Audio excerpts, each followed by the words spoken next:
We're out, and we're in. How you doing, Camel? Good. How are you? I'm okay.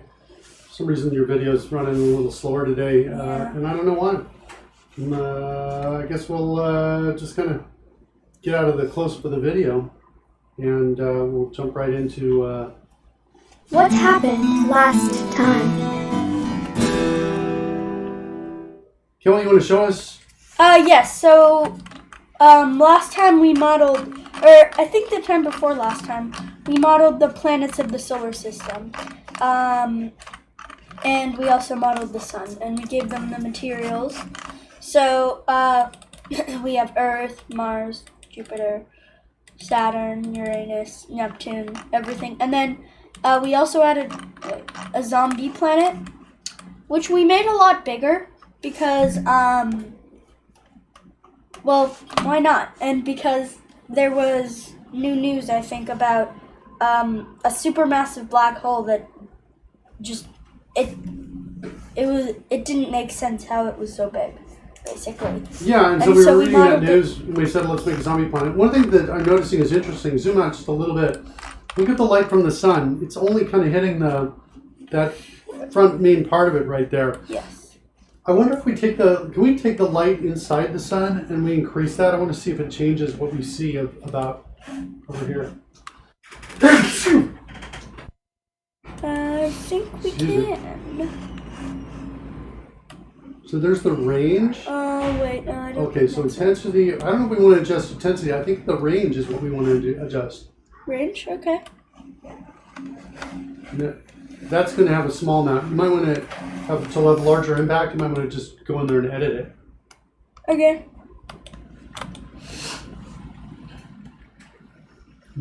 Well, and nothing's happening. Is that right? Is there no change? I don't see any changes, at least. Drop it back down. Just a smaller number. Make it like 1,000 or something.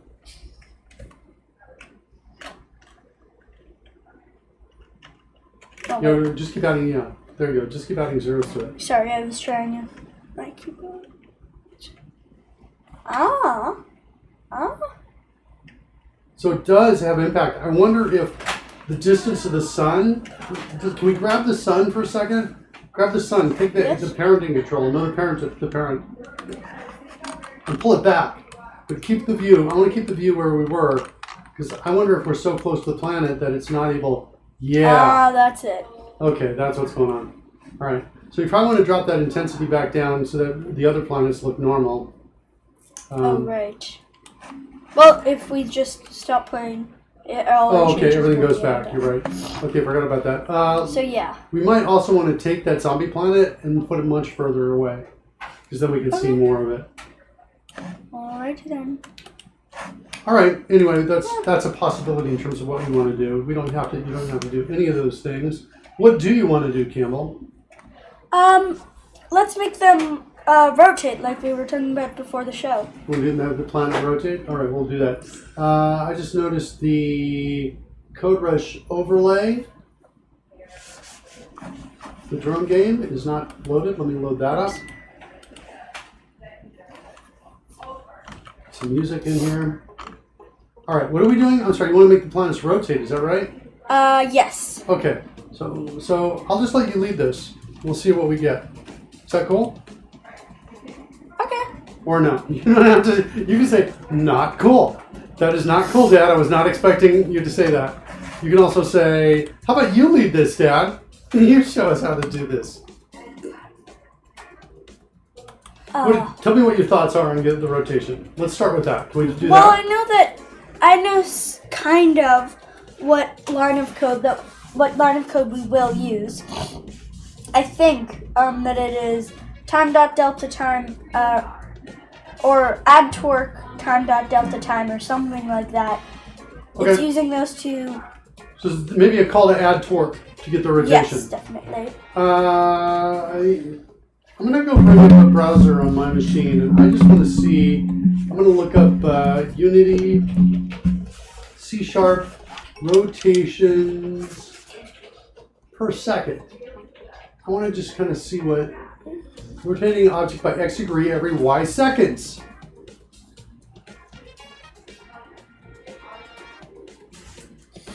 think about rotation speed rather than angles per second, which is rotation speed, by the way, it comes in rather nicely. It's also easier if you break it down into angle axis rotation. So I would, yeah, we're going to totally do that as well. Rotate object in time. Save starting rotation position.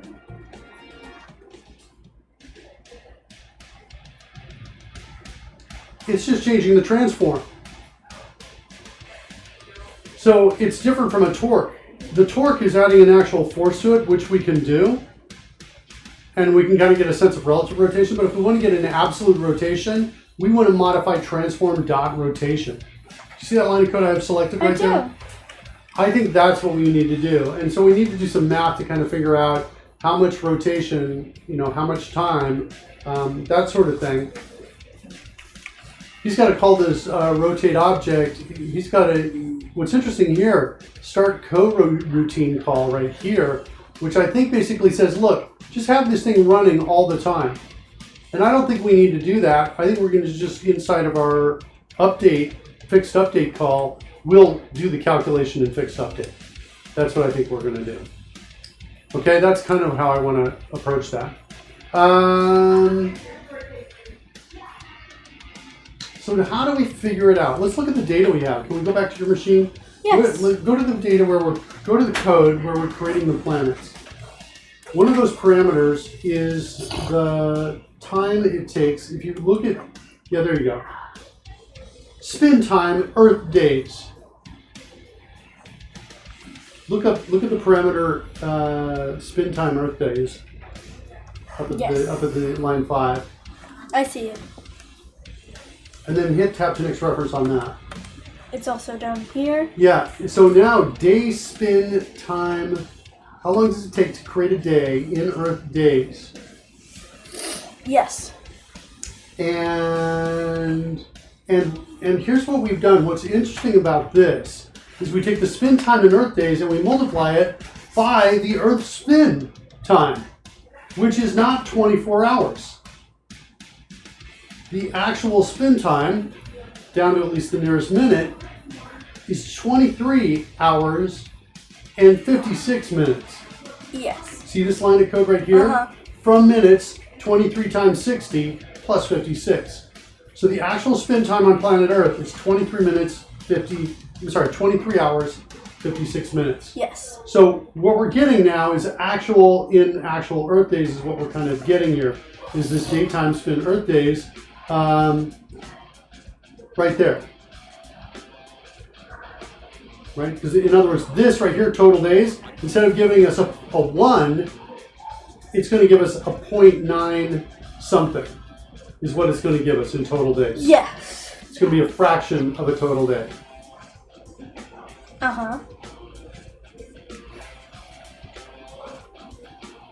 Okay.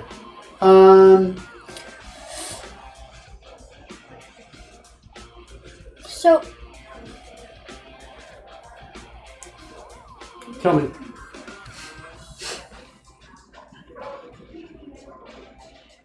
how would we use this in... I mean, I kind of see how we would use this information to get how much we should change the rotation. But... well, let's figure that out. Let's kind of do some math, figure it out. Let's switch back over to my machine and we'll see if we can do some math to kind of figure this out. So we've got this thing called day spin time, and it's measured in Earth days, right? It'd probably be better to actually change this to Earth hours, maybe? Or maybe just hours, since we, a day is different, but an hour could always be the same.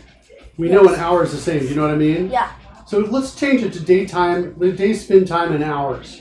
Is that cool? Yeah. All right, so I'm going to copy that to the clipboard. We're going to switch back over to your machine over here. We're going to call this daytime in hours, and instead of multiplying by total days, we're going to multiply by total hours.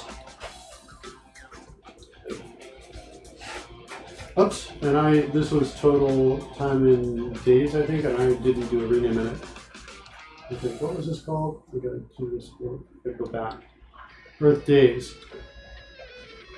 rename to hours, like that. And multiply this by total hours. Okay?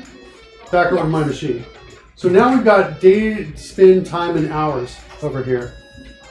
McNerdia says pew pew pew! Pew pew pew pew pew! Hey McNerdias, welcome. Welcome. How you doing? I'm Mark. This is my son Camel over Hello. here. And we're working on modeling the solar system in Unity. Yeah, right now we're looking at rotating planets in Unity. That's what we're looking at. And so my proposal is we do the rotation. So first step of any kind of figuring out any kind of math, Camel, is writing down everything you know. Yes. So that's what I'm doing now. We're going to do the rotation in the fixed update call, which happens for physics updates in Unity. Yes. It happens like maybe 100 times a second, depending on your machine. Could happen more or less for physics updates. Inside that, we're going to modify the transform dot rotation property. Is what we're going to do. But how do we get it to look like a smooth rotation? Do we? A smooth rotation? Yes. We're gonna calculate where it should be. We need to know what time it is. And then what time we want it to What be. time we? Okay. Yeah, we kind of say where do we start? What was the starting time? What was the Starting- starting rotation? Where are you? We need your help. Oh, we need your help. Look out! Look out, Campbell! This guy's a bad guy. He's here to put bugs in our code. I'm pretty sure. Look out! It's Dennis 7 to save us. Here. Oh, I am. Look out, Campbell! That was close. Yoda almost got you with his lightsaber. Hey, Dennis 7, welcome. Dennis 7. Hello. Appropriate fanfare for today's show, right? Okay, we're going to modify the transform rotation property. That's what we're going to do. So we need to figure out the math for modifying this every call. Yes. We need to figure out how far to move it. Okay. Well, we know a few facts. We know that the day spend time hours. We know when that's passed. Now, let's just talk about this. When this time has passed, how many rotations Wait. have occurred of one. the planet?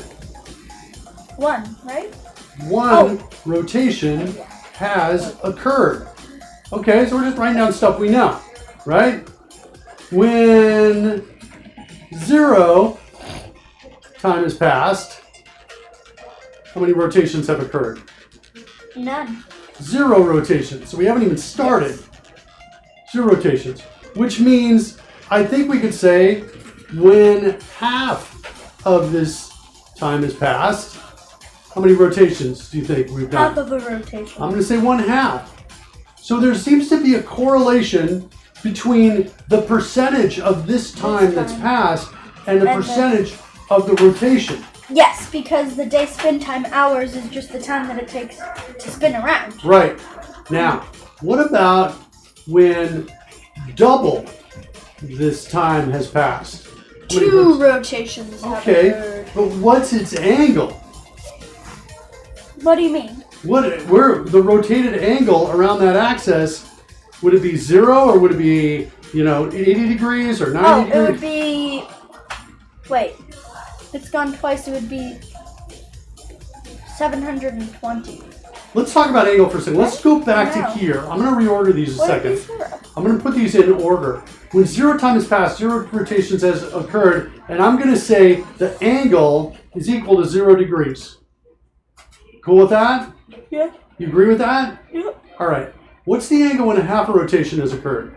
180 degrees. Okay, so angle is equal to 180 degrees right here. All right. And then this one's 0. This one, the angle is back at 0 degrees. Oh, and then same with 2 rotations. Angle is also at 0 and 2 rotations, right? So there's this idea that anything over 1 rotations, we just subtract the number of rotations. We look at the percentage, right? It's this remainder that determines the angle. Would you agree with that? Yes. Okay. So what it seems like we need to do is we need to take, in order to get this fraction, we need to figure out the math to get that fraction. So my gut feel is telling me that the fraction looks like this. The fraction is equal to, and if you have a gut feel, you can stop me right now and throw it in here. It's equal to the time passed in hours. We need the fraction. There's actually something that we haven't talked about yet called modulus. I'm going to look this up for you so we can get a good definition of modulus here. In fact, even I'll throw in C# as well. So this is a new operator. The operator is this character right here. It's actually this one right there. It's the percent sign. Yes. And what it does is it figures out the remainder after a divide operation has taken place. Does that make sense? It gives you the remainder. So if I were to say, for example, 6 yes. modulus 4, the answer would be 2, because 2 is left over. Does that make sense? Yes. Okay. So we're going to use modulus. So we're going to say the modulus operator that's equal to percent sign. I'm going to come down here and say example 6 modulus 4 equals 2. Yeah. Okay. Similarly, let's do another one here. Look out! Okay, watch out! Watch out! Watch out! Oh, this pudding is yummy.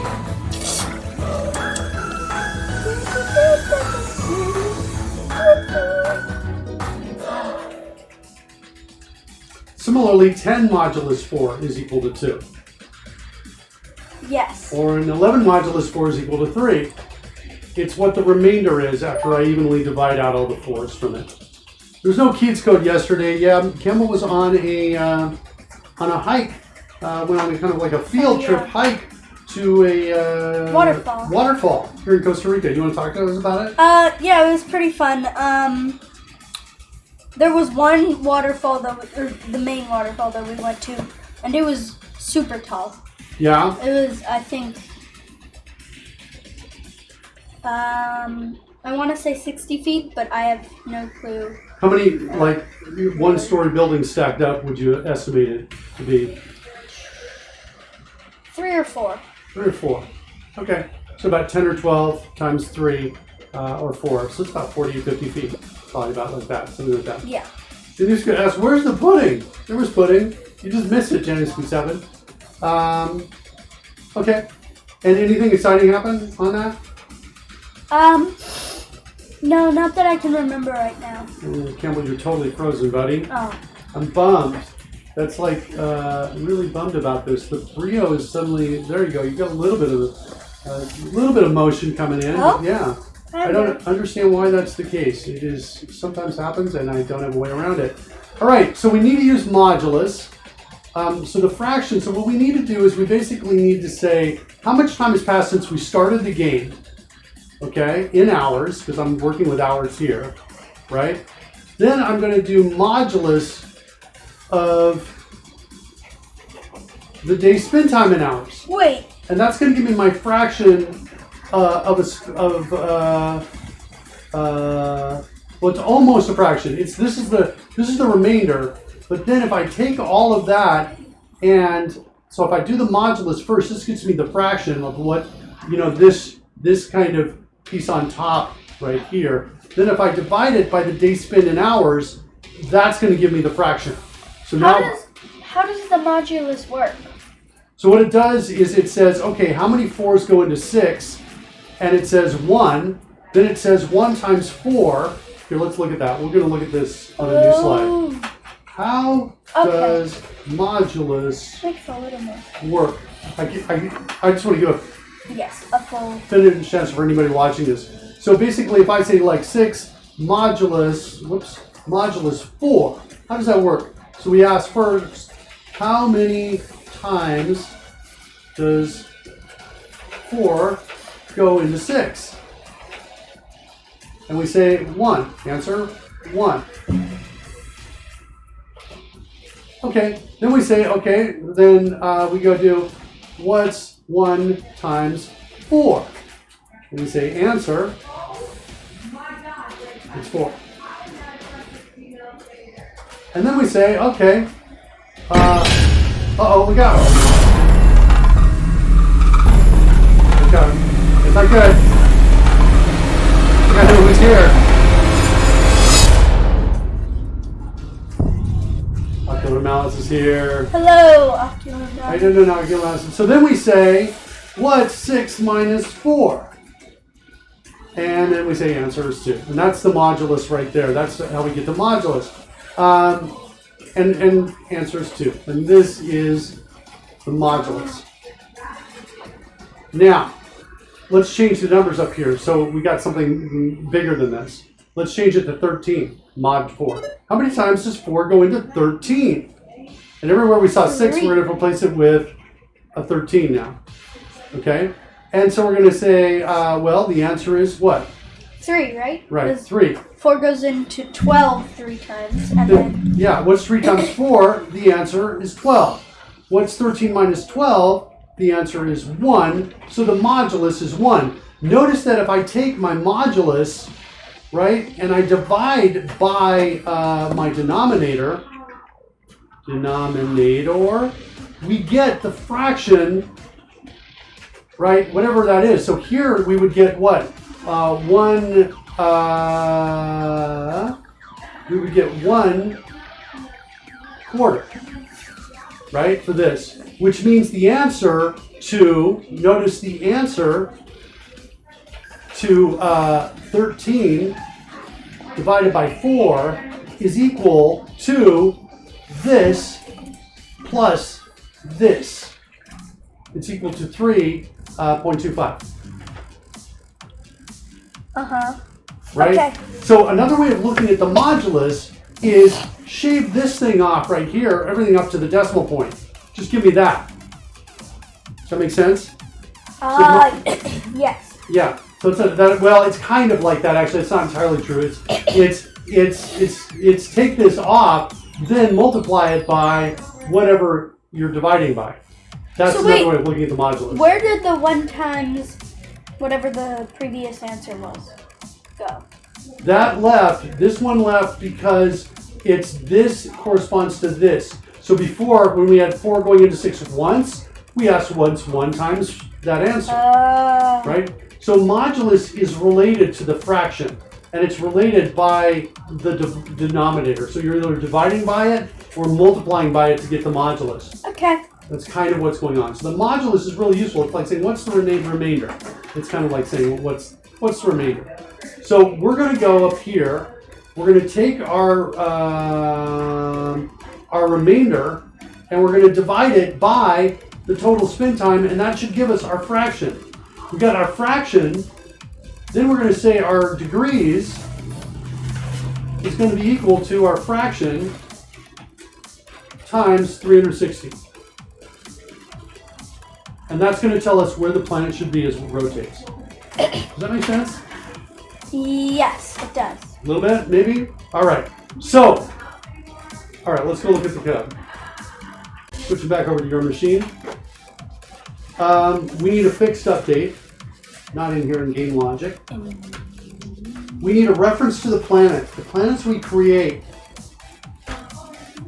Planets are here. Adding planets.add. Hold on, let's look at this list. This is when we add the planets. Then we model the planets. Okay, so this is what we call this once. Remember this code? We wrote this like a week ago. Yes. Yeah, and so we're at these. Just to be clear, this Jupiter, this is just this thing we call planet, which is not a game object. It's just holding some data. Yes. It's got the name, average distance of sun, the important things about a planet. It's similar to a method, but it's different. Yeah, it's kind of similar to a method. Well, the constructor is like a method. Parameters. What'd you say? So that we can add our parameters. We can add all these properties and store them. Yes. That's what the planet's doing. And so we built them, then we ordered them by their average distance to sun. Yeah. So we could have them there. And then we called model planet. And model planet takes the planet object. I just want to do tab 6 reference to see what's happening with this thing. Okay. So So that's kind of interesting, is that the planet's only used to create the object, but the object now doesn't have the planet anymore. The model, the three-dimensional model in Unity, doesn't have a reference to the planet. It does have the planet's name. Which we can use, I believe. Yeah, we could go find it. What I kind of want to do is I want to take this that's happening in Create Planets. What's this being called from? Is this the initialize? This is in Start. So we're only calling it once. I think what I want to do is I want to take planets and I want to do a rename on this, and I want to call it All Planets. I'm taking it out, Campbell. I want to take it out of here. And I want to put it here, like up here. So now I can see it from all methods. You with me so far? Yes. Okay. The other thing I think I want to do is I need to get to these models that we create. And I think what I want to do is I think I want to do this. I want to create a property called game object here. This is something really cool that we can do. And I'm going to set it equal to the planet object we're creating. In other words, the Unity model. Now it doesn't exist yet. See what's happening? But that's okay. I can just hit the Control Dot key and choose declare property, auto implemented like that. And now I've just got the game object there as a reference. That's the type. That's the name of the reference. Does that make sense, Campbell? Yes, it does. Okay. Now that I have it here, and also because I've moved this up above, now what I can do, watch this. In my fixed update call, I'm going to come down here and rename this to fixed update. Like that. Because we're not using update. The other one was just empty, and I know there's a fixed update piece right here. Now what I can do is I can do a for each loop. So this is on the clipboard. Watch this. Go type in FE for each there, Campbell, and hit the space bar. And then Coders will give you that. Whoa! Right? And so now we're going to go through each planet. And now, because I've added that game object there, I now have access to the game object, which means I've got access to the transform, which means I've got access to the rotation. And watch this. I also, because it's the planet object, I have access to the day, spin, time, and hours. Right? So I have everything I need almost in fixed update. I just got to go back over to the math here and take a look at what I was going to do here. I need the fraction, which is basically, this is my percent rotation, is kind of what this is. And I'm just going to copy this to the clipboard, is what I'm going to do. And I'm going to come back in over on your machine and I'm going to paste it in. And what do we need here? We need the planet. Day, spin, time, and hours. Day, spin, time, and hours, like that. The time passed in hours. We need to figure out that. And I don't remember how to do this. It said something like time.time. I think that... What is this? The time at the beginning of this frame. This is the time in seconds since the start of the game. Okay? So we'll come in here, declare a local for this. We'll call it time, seconds, since start, since game start. Yeah. Like that. You want to convert it into hours? Do you have an intuition on what that line of code is going to look like? It's time seconds since game start is equal to time. Oh wait.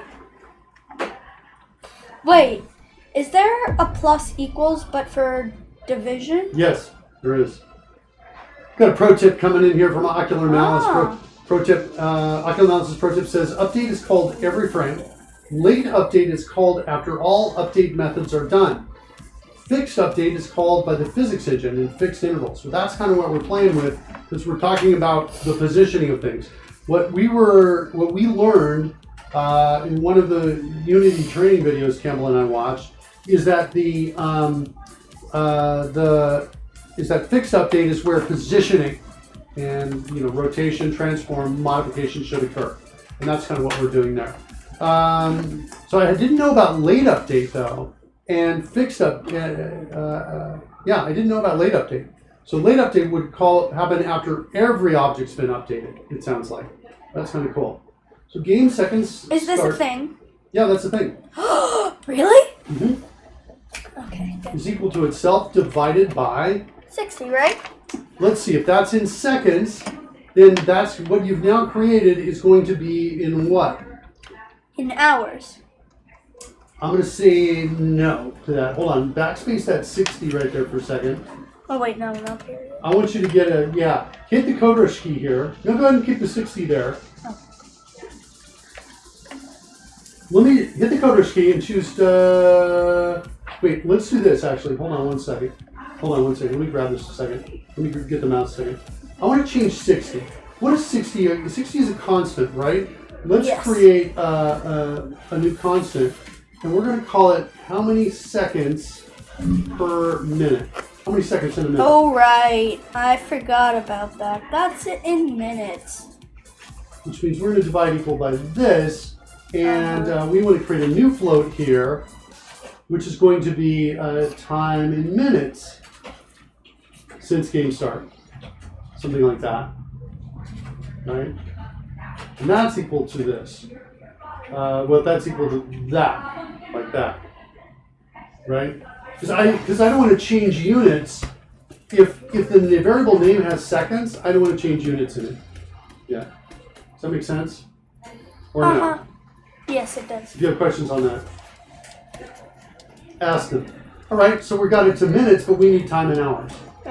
So what we can do is we can select that, And it's duplicate it, thing. and say this is now going to be minutes per hour. Minutes per hour. Like I that. always forget that there are more And then than this 60. one is going to be time in hours since game start. What'd you say, Campbell? I always forget that there are more than 60 seconds in an hour. Because Yeah, I think you're not going to always forget that your whole life. So now we're at our fraction. This is basically percent of a spin. We didn't finish this. I think we did it. No, Oh, you're this right. is the same. You're right, that needs to be the minutes. Yes. Good time, job, good minutes. catch. So we need that right there. Go ahead and copy that and put it in there for me. Well, I just realized that was grayed out, and I was like, why? Oopsies. Control B Forgot to should select. replace it. Yes, okay. And then divided Okay. by... Minutes per hour. Okay, now we're done with that. Okay, so now then we got down here, and this is going to be called like percent of a spin or fraction of a spin. Fraction of a spin. Rotation, maybe? Like that. So time hours since game start, modulus, planet spin time. So now we know that. Then we should be able to say, okay, well, planet transform rotation, and then we need a let's change this to floats because everybody likes floats here. And then what we need to do is we need a degrees rotation, which is also float. So can you write this line of code? Degrees rotation. Yes.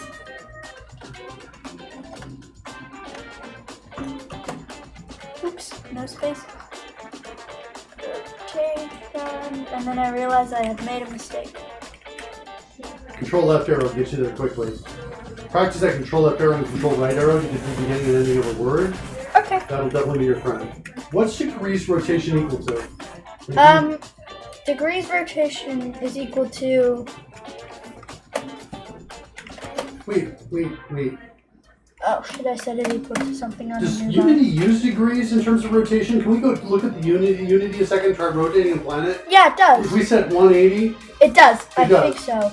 I can check though. let's do it with Earth because we can actually see it with Earth, or the Sun. We can do it with the Sun. I think we can do it with the sun because we can see the axis. Yeah, the Sun's got this super distinct piece right here. Rotate it 90 degrees around the y-axis and see if that big bright spot moves over.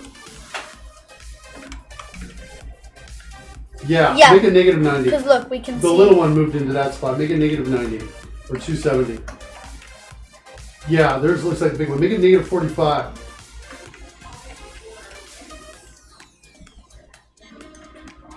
Yeah. Yeah, because also if we look in here we can see the axes going. Oh, okay, cool.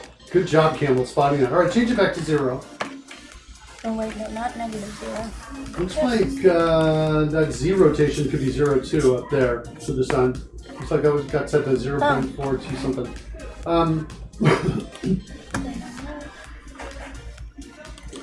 Cool. All right, let's jump back to the code. So we know it's a full rotation is 360 degrees. Yes.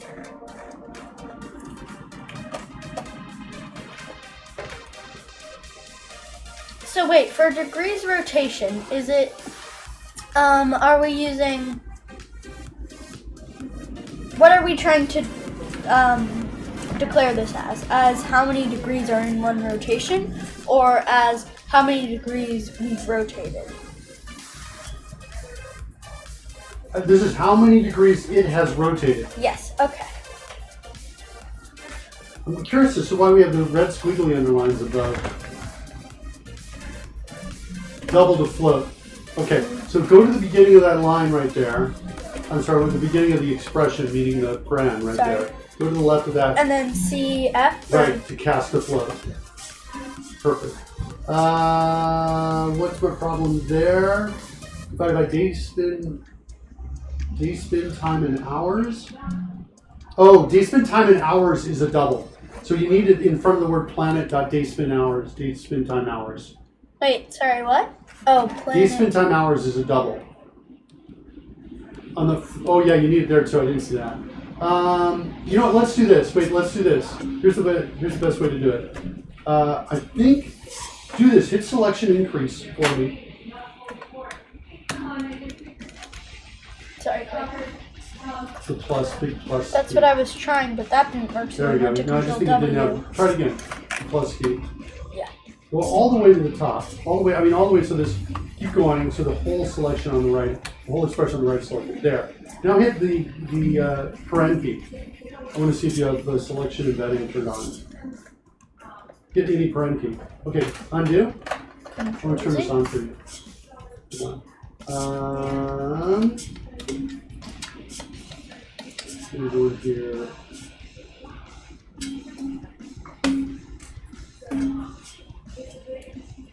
Oops. Enable, we've got those, we just don't have the parens in there. Let's look at that shortcuts for that.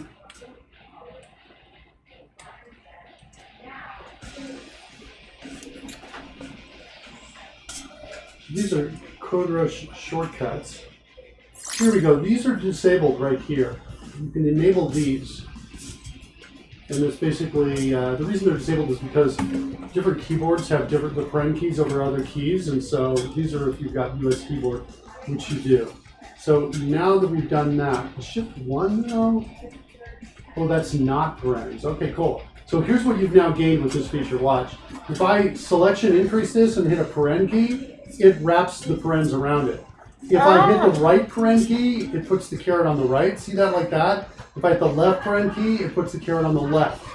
Also, if I hit shift 1 where the pound sign is, it puts it in parens and knocks it. Okay? But now what I can do now is I can hit the left key. So now that this is selected, hit the left paren key. And now type in CF. That should work. So instead of having to do CF, casting to float for the two doubles, you just let the whole thing turn into a double in parens and then cast with that. All right, so degrees rotation, we're basically looking for a number between 0 and 359.999999999.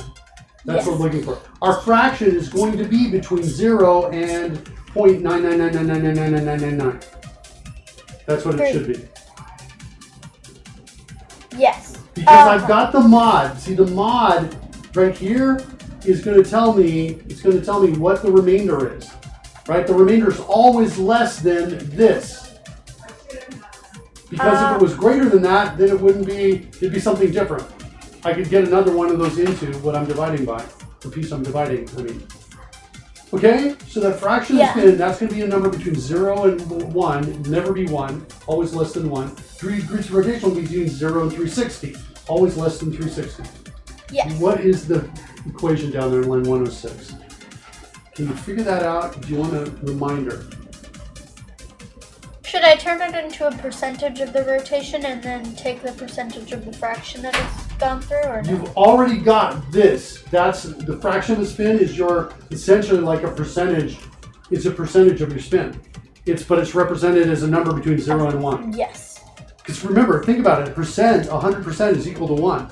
So I should just say the fraction of a spin's percentage.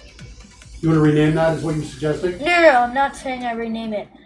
I'm just thinking of what code I should write. Right. And I think it's going to be something along the lines of whatever the percentage of fraction of a spin is, make the rotation that percentage. Yeah. So what's the line of code? So that's exactly what we're trying to do. Okay. What's that line of code look like? So it's equal to, oops.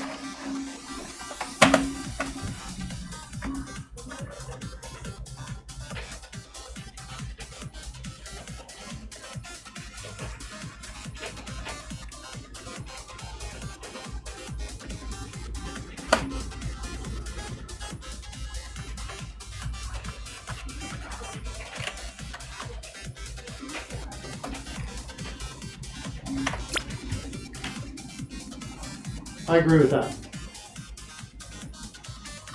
Okay. That's your degrees rotation. Now the next line of code, transform.rotation. What?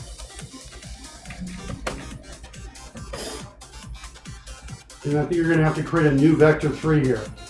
Oh, right. Remember, we can't assign to the individual pieces.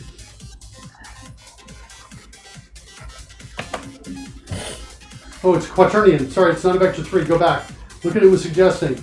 It's if you go back 1 and then hit the space again, it's quaternion. Quaternion. Okay. Okay. So quaternion, and I think there are a couple different variants of this, and I think you want one with 3 parameters. Control space, or control shift space should give you the tooltips. Control shift space, I mean. Oops. Hit escape and then shift. control shift space. There's So one. we want 3. Oops, sorry, that was the wrong keys. Control shift There's space. one with no parameters. What's the other one? X, Y, Z, and W. Yes, this is one. I don't know what the W is. Wait, I think W is rotation. No, I don't think so. Well, maybe. I don't know. I think each of these is rotation. X, Y, and Z is rotation. I don't know what the W component is in the quaternion. Maybe I'm wrong. So anyway, thought how many that degrees around quaternion the was x-axis just a do we want to spin it? On the x-axis, we want to spin it. Wait. Sorry, let me just. We want to spin it on the y-axis. So how many degrees on the x-axis? 0. Okay, so 0 here. 0, and then degrees rotation in the middle for y. Yeah. So let's do that. Let's put down what we know. 0, comma. Oh, no, wait. Degrees rotation, comma, 0, comma. And since I don't know what W is, I'm betting you throw a 0 in there and everything will be cool. I'm betting it. Okay. Also, we got a couple other tips here. So I don't think, have you learned about radians yet, Campbell? Radians. I think I have, but I don't remember them. I don't think I have actually. So we'll say the no on that radians. If we don't have retention, we're going to say no. Yeah. So radians are another way of measuring spin. And ocular mouse is, what'd you say, Campbell? Oh, wait. Now I slightly remember them a little bit more. Okay. So we got some retention, so maybe a little bit. So that maybe recognize it, don't recall it. Yeah. There's a constant available to convert. It's called math functions degree to rad and math functions rad to degree. You can use them to convert. So if we ever need to convert to radians, we can use those functions. And then they give an example. Ocular mouse gives an example. Degrees in radians is equal to 90. Say if I have 90 degrees times math f degree to rad. Quaternion. There, it was just suggested. It was right down there, down arrow. See it? Or mouse clicks. It is rotation. W is a scalar that stores the rotation around the vector. Oh no! The vector is the x, y, and z are the vector of the rotation.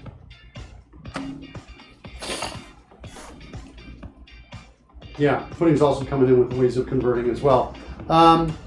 Yes.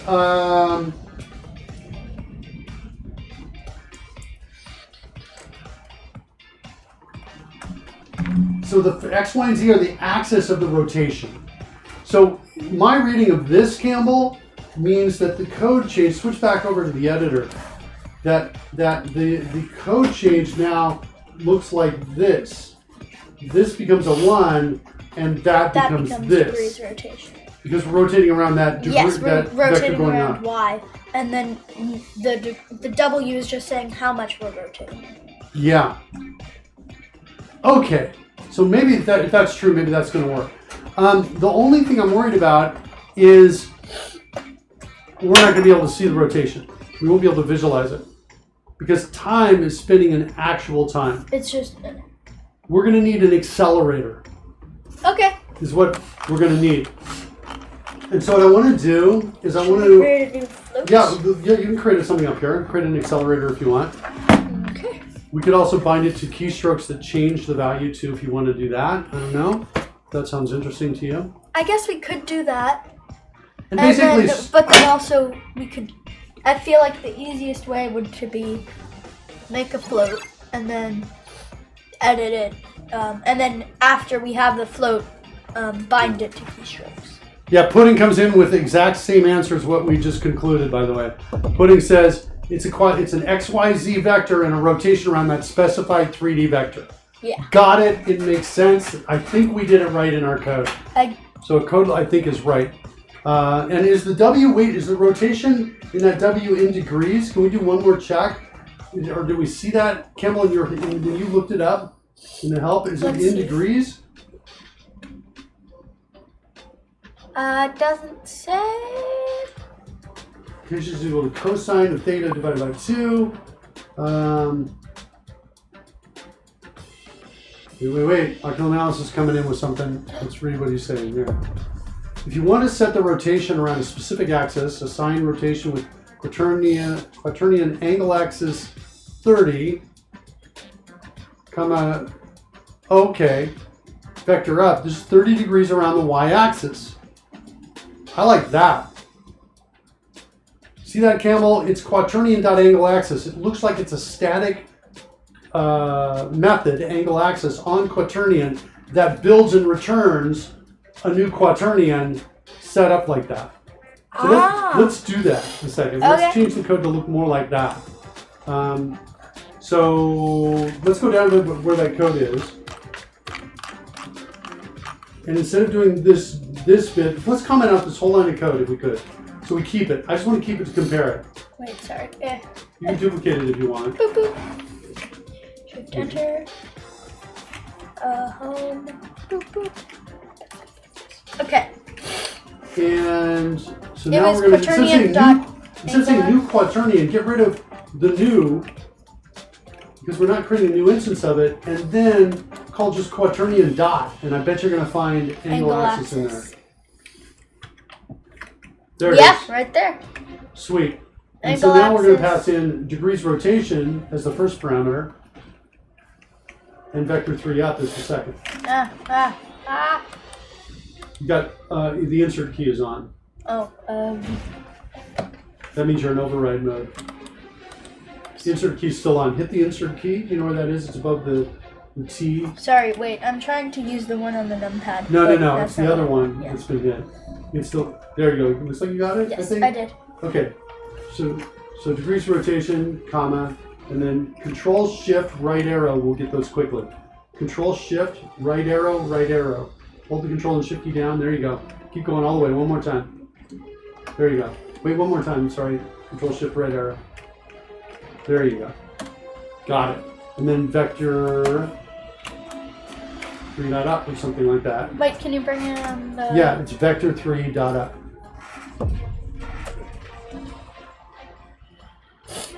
So just type in vector 3, or you could type in TV3, I think would get it for you fast. Dot. There you go. Okay, I feel better about that. We could do this really quickly, Campbell. Instead of making something that's adjustable just yet, we could come in and say, all right, let's do this. QF for a constant that's afloat. Call it our accelerator, our time accelerator maybe. And let's make it like 1,000. And we'll just see what happens. If we do it by 1,000, can we see it rotate? And then what we're going to do is multiply one of these. It doesn't really matter which one. Times time accelerator. Maybe we'll create, we're going to say change this to accelerated hours. Hours since game start. And that's going to be equal to time hours since game start times my time accelerator. Then instead of using this down here, we're going to use this instead. The new one, the accelerated one. Yes. And now we got a chance of seeing it. I'd say let's run it and just see. Let's run it, stop it, play with that time accelerator, see if we can see some motion. Oh, we definitely can. Oh, nice. Nice. Woo! That's cool. Zombie Planet's going the fastest because it's the biggest. Yeah, well, it's so big, and its rotation is probably the same as everybody else's because Or we just similar. made it by copying the other data. Yes, but we're seeing the outside of its rotation. If we look at it from above, oh, I hate that we can't see two axes at the same time. But I think we would see that they're rotating at the exact same speed. The sun, because we built it on the sun. So click the zombie planet so you can see it's... Yeah, it's moving at approximately the same speed as Jupiter and all the other planets. Well, it's whatever one we copied it from. We took one of the I think it was existing ones. Neptune. What is that? What did you say? Yeah, it was Neptune, I It think. was Neptune, you think? All right, cool. So they're rotating at the same speed, but since we're seeing the outside of it, It looks faster. it looks so much faster. Right. Yeah, it's got the same rotational rate, but because it's so big, it looks giant. That's super cool. It is. Some of the planets are a bit hard to see because, well, their material is so similar. all Right, around. it's hard to see the rotation on it. Yeah. But I love Jupiter. Look at Jupiter. Yeah, Jupiter you can totally see. Well, because it's going faster because it's big. Yeah, also it's really cool because look at Jupiter. Jupiter spins much faster than Earth does. It totally does. Right. Like here's. And what about I think Mars? it does. Mars is spinning pretty slowly.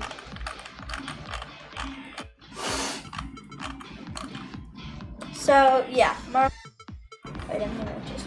You getting close enough on that to see it? Oh, there we go. Yeah, so you can see Mars because the material is different, but it does still look like it's going super slowly because it's so small. Yeah. So Jupiter is stunning to me because it's so much bigger and spinning what appears to be so much faster, right? That's a big, something had to hit that hard to get it to spin that fast. Do you know what I'm saying? Yeah. Because spinning, I think, happens from collisions primarily. Yes.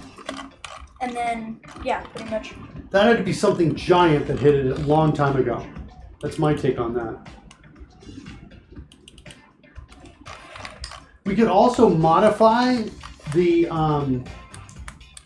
skins, the bitmaps, and just put one single set of crosshairs in it, or some sort of like, you know. Uh-oh. Oh wow, interesting. You can totally see that. Yeah, that's on Zombie Planet. Well, it was probably not a wrappable texture we used for that. But I was going to say, you could just draw on them with a painting program, and then for the things like Neptune that had a really smooth surface all the way around. We'd be able to see. Yeah. Okay, that sounds. Yeah, Oculus Mouse is suggesting that we'd be able to change the time accelerator using keystrokes while we're running it, while we're running the game. Yeah.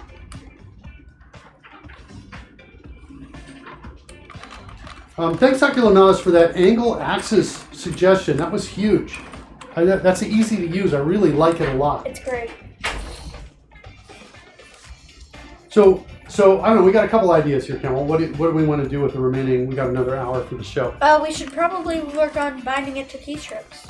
By doing what? Binding the accelerator to keystroke. Well, that's what I'm asking. Do you want to do that? Or do you want to create buttons that allow us to zoom in? Or are you satisfied just working in the scene editor to zoom in on the planet? And change the camera.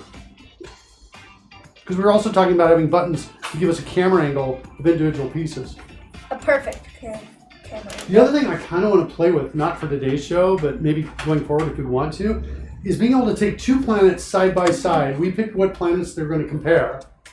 And we set the surface of the planet right there at the bottom. Yes. So no matter what it is, we line them up right in the bottom of both sides side by side. Then we drop an object that's the same distance above them of like 10 meters or 100 meters, whatever that is. And we drop it and we compare the gravity on the two different pieces. So that you can easily see it. It's an option. We don't have to do it. Similar to what you did when you were creating the gravity simulator for your show, I think. Yeah. You had, yes. Or you know how you can have those separate planets in the right. corner? No, yeah, you're right. Gotta run. Have fun destroying the universe, says Ocular Malice. Okay, thanks, Ocular Malice. Really helpful Ocular today. Malice. Very helpful. Okay, there's something else I was thinking about, and I think I lost it.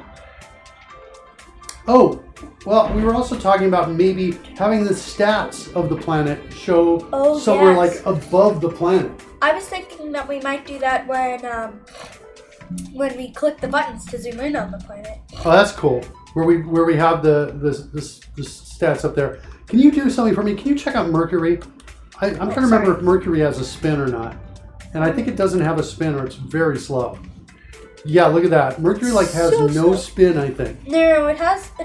Wait, am I right about this? Was it moving? It has tons of spin. That's it. We can see it changing. That's super slow. Yeah. Because it's in the It's moving very, very slowly. Super slow. So a day on Mercury is like a year or something. Oh, I thought that was Venus. Wait, let's check on Venus. Yeah, you can see Venus barely moving at all. I think it's going slower than Mercury, actually. Maybe by a bit. I did not know Venus had. Is it changing too, but slowly? Yeah, look at that. Yeah, because remember the statistics. A 2 day years? on Venus is longer than a year. Yeah, it's like 700 days for a day, and its year was less than its day. Yes. Little bit mind blowing on that. Yeah, I do like the idea of maybe having. At the very least, let's do this. Let's put text floating above each planet. Do you want to try and see if we can do that? Yeah. Or would you? Or you tell me, what would you like to do? I was thinking, maybe we can get text right there above it, 3D text, showing up above it. Yes or no? I think it would be hard to get the positioning right on it, but we could try. I don't think it's going to be hard to get positioning on it. I don't want to do it this way. I want to do it programmatically. I want to create then it's not hard at all. I think it may not be hard, but I also want to create a text prototype so we can set up the font and all the other things, and we'll use that to instantiate our individual labels. Yeah. Does that make sense? All right. And then we'll just change what it says. Yeah. So can you give me a text prototype, a 3D? I think it's a 3D object.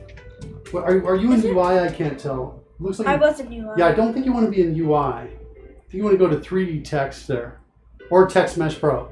We can try Text Mesh Pro if you want to. I think this one. Okay. Maybe. You got your Skype window up blocking part of Unity. Can you close that down for me? Oh yes.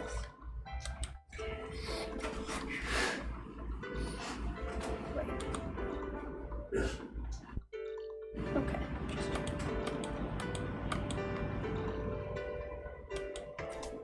All right, let's get some texting for this thing. It says hello world on it. Yes, it does. You might need to scale it way up because these are big planets, I think, right?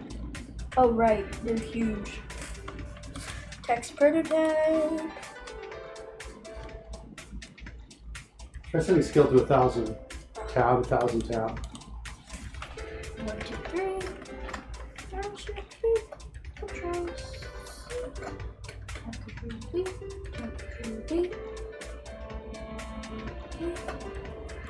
Okay. Wait a minute. I think the scaling is not working because it's scaling a small font. We need to instead change the font size. So Go back to scale and change it to 1, 1, 1. Okie dokie. So just you're gonna undo on that 3 times to get it back. No, I mean just 1. Oops. Wait. Was that not Tab pressing 1, tab that? 1. That's what I was trying to do, but Tab 1. Try size. Changing size to like 100, 1,000, 100, something like that. oops, no. I don't think that did anything. Just hit enter on that. Oh, Did it just give you 1,000 elements in it?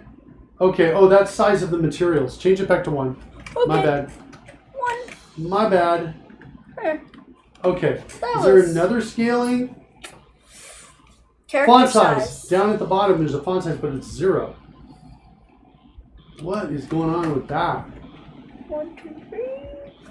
I saw something move. Oh, and I can start to see it over on the right. Oh, right. You Right over can. here. It's super small. So let's make it 8,000 maybe? Oh, That wait. was way Oh, I too big. forgot about that. No, 500 is the biggest it can go. It's 500? I think. Okay, that's Wait. fine. Go to, what about character size? Yeah, it's changing it to 500. All right, let's go up to scale now. Let's change scale though. Change it to like 555. 5. Woo! That Better. worked. Okay, cool. That's looking not bad. Oh, it's got kind of an orange background to No, it. that's just because we have it selected. Oh, it's because it's selected? Oh, okay, cool. What other options we have? Color? I guess I'm okay with white. It's going to be high contrast. Oh, right, because it's. I forgot about that. But you can do whatever you want. No, I forgot that it was a black background because Yeah. we were looking at the music for so long. Any other options? Font style. What's the font style option? Maybe make it bold. I'm just gonna Get do the that. color that you like there. Okay. I think the anchor should be centered. Middle center. So wherever its position is, that means the text will be centered on that position. Ah, so it doesn't try to go up there or there or there. It's just always up. And Yeah. then, what about character size? Should we change that? Oh. Oh. That's kind of like scaling. All right, I'm Wait good a with minute. that. Wait, I think we might need upper center because we want it just above the planet. When Try lower center. I think it's lower center. I think you're right, but I think it's lower center. I think you're thinking right, and I think what will happen is now try it, and as you change the size of it, change the character size. Why is it going up if it's lower center? It's the anchor is the lower part of it in the center, so the anchor stays positioned where it is, and that's what we want. Regardless of its font size, we want it to be a certain distance from the top, so lower center. It's the anchor, right? Think of the anchor as the part that's not going to move Okay. when we okay. change the size. Okay, cool. That's awesome. Text prototype. We need a property in our game logic so we can hook our text prototype up to it. I was just doing that because in the game it's backwards. Game view. I think it's because we rotate our camera around. Yeah. The game has got our star background behind us, and the scene view has got the camera on the other side. Yes. So now we got to add a. Did you hear what I said? We need to go into our game logic, add a property of type text, I think. And then yes. And then hook it up to Yeah. this. Also, this thing we want to move way out of the way. Right. This text prototype we eventually want to move out of it, so we can't see it. Oops, don't do that. Hit undo on that. There you go. We want to move this to around there. Well, no, hold on. Listen to me. We're going to Oh, right, figure out we're its gonna position. position it in I want the the- prototype just so I can't see it. Yes. That's kind of what I'm looking for. I went there. You know what? I think there's a way. Hold on, Campbell. Let me grab your machine a second. Yep. I think there's a way I can do that and it gets rid of it, but it's still in the game and I can still instantiate. Actually, wait. I think that the better way for doing that, because when we instantiate it, it's going to be like this, and I don't know if we can access that from code. But if we temporarily turn on this render, Okay. and then we can turn it back on. I believe. Programmatically, Yes. it's probably an enabled property or something like that. Okay, so give me a property of type text. I think that's what it is. Oh wait, but this is a 3D text, so it might be different. Might.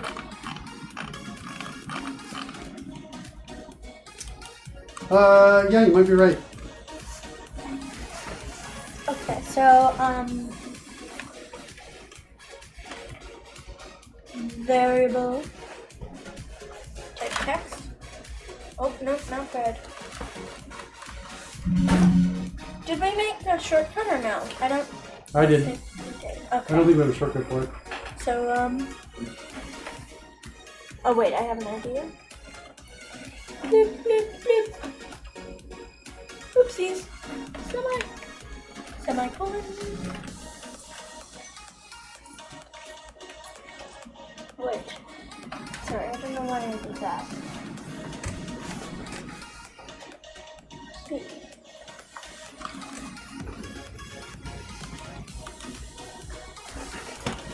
New. Oh wait, sorry. Just text.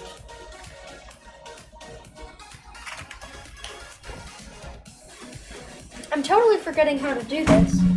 Public text. Try this. No worries. No worries. Delete this a second. Oh yeah, you're on the right track. Public, and then the type is like text. I think we have to add a unit using Unity UI or something. Oh, that might be it. Yeah, it's not UI. It's something else. Let's try this. Let's just try. I thought it was just text. That's what I thought it was. The text is clearly not working. And I'm not seeing text 3D in here either. Can we tell in Unity what the type of this is? No, I do not think so. When we created it was 3D object, 3D text. 3D text.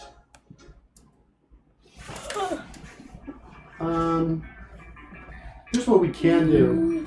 I wonder if I can do this.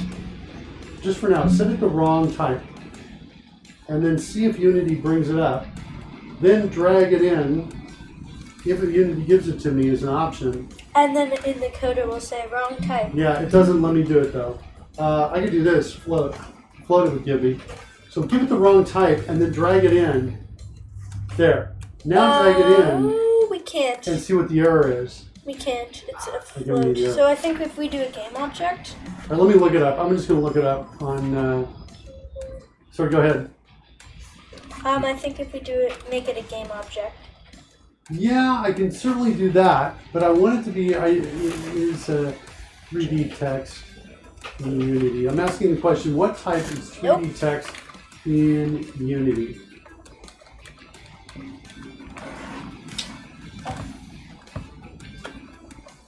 Game object.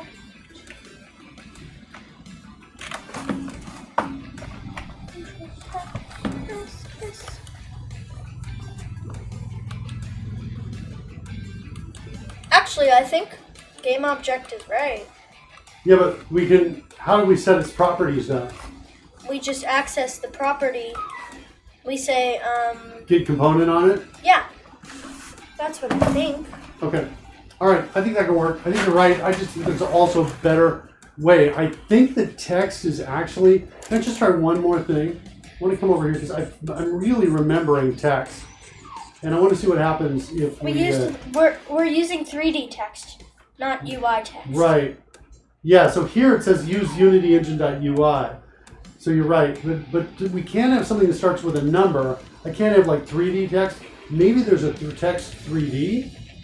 Let's see what happens here. Still. It thinks there's something in UI. I think that game Oh object no, it is was right. just What'd you say? I do think that GameObject is right because we used it from a 3D object. No, I think you're right. Campbell, it will work. I'm looking for something more right is what I guess I'm looking for there. But okay, so there we go. Let's use that.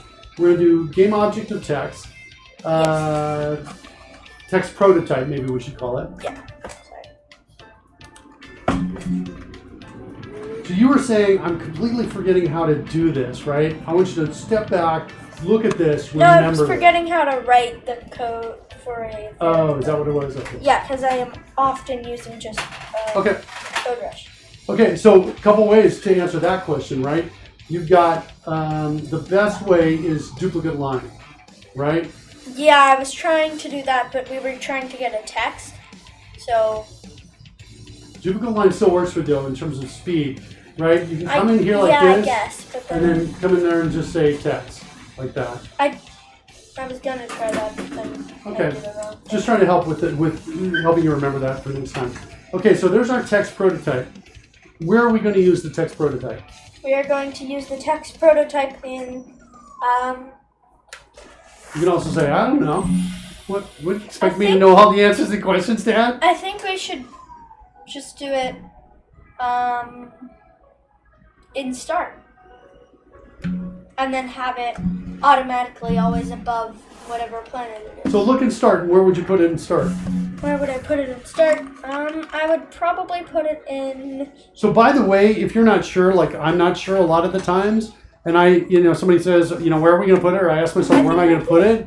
I start looking through the code, right? So I start looking at it. So that's kind of what I'm guiding you on here when I say, where do you want to put it in start? Let's look at start. So tell me about start. Where would you put that in start? I would put it at the very end. So at the Because very right end, after we create the planets. you're going to then go through all the planets and stick the label on top of it. Is that Yes. right? Okay. The end of start. I have an alternative suggestion in Which terms of is? where. This is what you're suggesting. What you're saying will totally work. Okay? You can totally do that. But, right, if we are creating part of the planet in one, and in another place we're creating the other part of the planet, the label, right? Well, what happens if we now create do something at another planet, for example, or whatever, right? You can do that, but the label is kind of part of the planet creation, is the way I like to think so about you're it. saying we do it in Create Planets? Well, create planet, we are already doing things Call like it figuring out its start. size and its radius, right? Which is what we need to determine how high up, right? We've already got a lot of the numbers and things calculated when we model each planet. So what I want to do is I want to go in To create planets. Yeah, to create planet. Hold on a second. Let me just delete. I want to clean up these two lines of code. I want to go into create planets. Take a look in there. Okay. So create planets. We got these lines of code from 79 to 87, which just say these are the planets we're adding. What's line 90 do?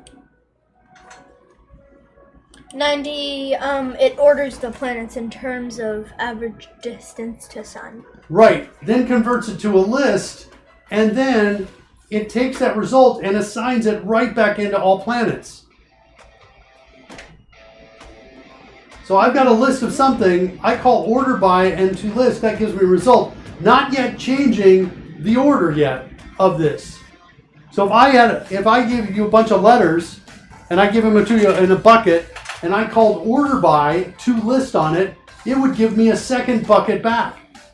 And then what this is saying is take that second bucket and put it right back inside the first bucket. Because I don't need to have two different lists of planets. I only need one. Okay? That's what's going on there. Then what happens down in line 92 and line 93? What's happening In there? line 92 and 3, it models a planet for each planet that we Right. have. Okay. So let's keep digging in. Let's go in because we don't have our numbers yet. We're looking for radius. Right, we're looking I for think it's planet going to be a radius at model some point. planet. Oops. Why isn't my tab button on? Undo. Use undo. There you go. Tab. Okay. Okay. So it is in here, I think. Because we have the diameter, next planet position, where's, I don't think. So somewhere in here we're setting a transform position. Looks like it's on line 63. Mm-hmm. That's That's a scale. Scale. It's line 65. Yes, right here. So look at next planet position. That's our Z position. Yes. Our X is going to be 0 because we're not moving it left or right. We're lining this right up on the Z axis. And our Y is also 0. And our Y is going to be what? You said also 0, you said? For right now, we're setting it to 0. If we do it at 0, it'll be inside the planet. Oh, no. Oh, sorry. I thought you were saying what the Y position for this is. For No, I'm the planet. asking about that. I'm not interested because we already figured that We should out. probably do it by the planet radius and then also plus a constant. Plus some constant. I love it. That's exactly what we need to do. So we need, here's what I think I'd like to do. I'd like to create a method here called add planet label. And I want to pass in the information we need, which is Copper Beauty's here, kids. Up in the shower, Campbell. Oh. Copper Beauty likes to grow sunflowers.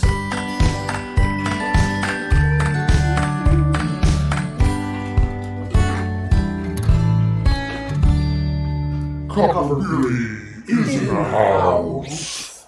Hello, Beauty's in Copper the- Beardy. Hello, Copper Beardy. Welcome. So I want to call add planet label. I want to give it like an X, Y, and Z.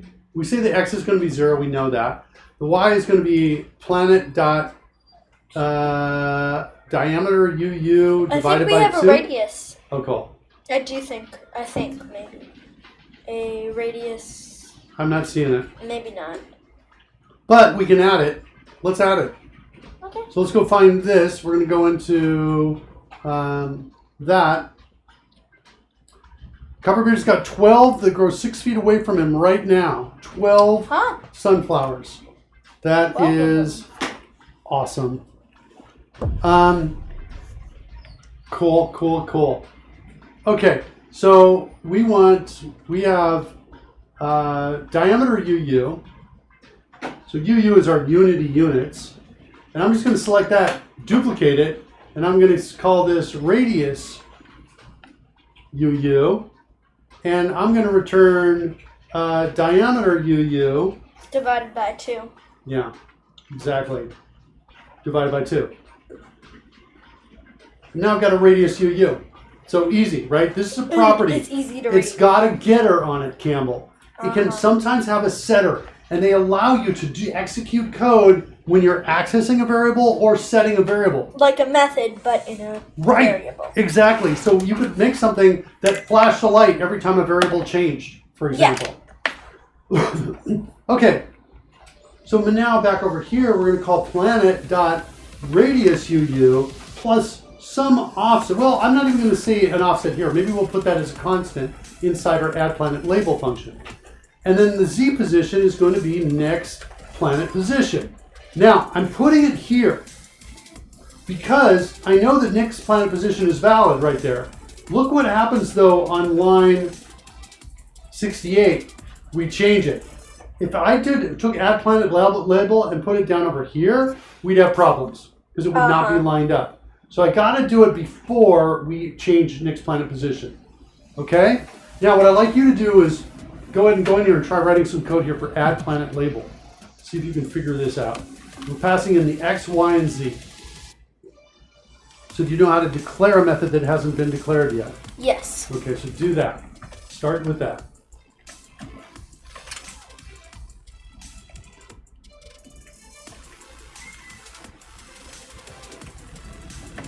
I think I'm going to throw it there. Okay, you're going to want to change those variables, I think, to just X, Y, and Z. Yes. The parameters at the top, rename those to just X, Y, and Z. And since we don't have any references to them, you can just double click them and type the new value. You don't need to hit rename because there's nothing else to rename. Right. So X, Y, Z. No, wait. Yeah, Z. All right, good. What's the next thing we need to do? Oh, wait, should I make these? No. It's fine. The next thing we need to do is will instantiate the label. Right, and I never remember the syntax, so I'm going to drop a marker here. I'm going to come up to the top of the file, hit Control F, and type in instantiate, because I think we might. Uh-oh, we don't. No, we don't have an instantiate. All right, so I'm going to hit escape to get back. I'm going to go. Look at. I'm going to type Unity C# instantiate. Thanks, Campbell, for switching to my machine. And look for an example on instantiate here, so I can remember the syntax. A couple different options. Take an original plus a transform. I think we're just doing an original, right? I think we want the original plus a transform because we're gonna figure out what position to put it in. That's kind of what I'm thinking. Right. So I've copied that to the clipboard. I'm gonna come over and paste it in and let you come back. Figure that whole thing out. Awesome job with switching the scenes, Campbell. Thank you. It's really helpful when you do that. So it is of type text. Or wait, no. It's not the type. It's the property we added before that we call, I think, text or something like that. It's a property you just added up at the top. Object. Yeah, nope, that's the type. It's not the type. You're not specifying the type here. You're specifying the reference. So the type basically says, is it a cookie cutter or not? If I give you a cookie, that's something you can hold in your hand. So up at the top, let's hit break it. Up at the top, we created this. Text prototype. That's what you want right there. I dropped a marker so you can escape, I think, to get back. It's not working. You gotta have focus inside the editor. Try it now. Okay. Okay. So text prototype. By the way, I think it wasn't working because I moved my mouse over to my monitor, and I think it disrupts things a little bit. Okay, so the word original doesn't. We can get rid of that because that doesn't. There's a problem there with original. See that? Yeah. Okay, get rid of that. So we're passing in the text prototype, and then we need to pass in a transform. Yeah, it looks like there's another E on text prototype right there. Oh. Black Vision X3 is out there. Black Vision X3, welcome. Hello. You're watching Campbell, my son, and I. We are writing code in Unity, C#. Wait, isn't this the transform of the parent? Nope. Then why does it have parent on it? That's just the sample name from the sample code. Oh. This is just the transform we want to pass into it. So we need to create a new transform. That's what we need to do. We're modeling the solar system in Unity. We're right now working on adding labels to the planets. If you just got here, you missed us rotating the planets. We'll show that next time we run. We will. We've got planets rotating proportional to each other, which is very cool and informative to look at. By the way, it's not something that comes across at all in a textbook. What's happening here? No, I don't think so. I'm going to say no. No to this. This is something we're going to create locally. So undo this. Oh, sorry. No, don't say sorry. There's no oopsies in coding. Ah! I just said oopsies. Yeah, so we're going to come in. We want to create a local transform is what we want to do. And I think we want to, I think we have a... Wait, why don't we just use the GameObject.transform command? Or line of code. Because that's going to be the transform of the text prototype. Yeah. Because that's going to be in the text prototype position. I want to give it a new position. I'm looking for something like this. I think it is. Wait,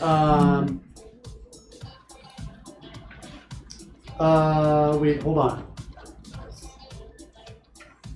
I don't want this one. Let me switch back over to my machine. I want this one. I want to pass it a vector 3 position. And a quaternion rotation. Yeah, quaternion, there's an identity property of it. So I want to go like, hold on a second. The third parameter is going to be the quaternion dot, I think, identity.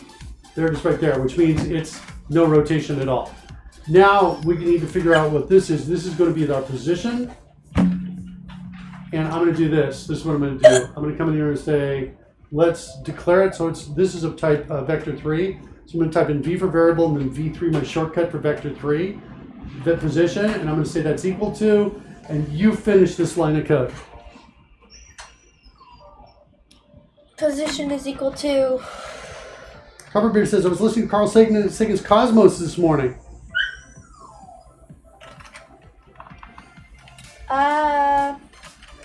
Wait. So the planet position is 0, 0. What? The planet position. So here, take a look at this. Put the caret in add planet label and tap the next reference on it.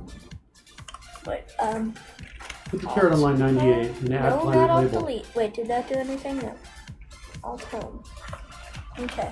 On line 98? Yeah, see add planet label, tap the next reference on that. Look at the call.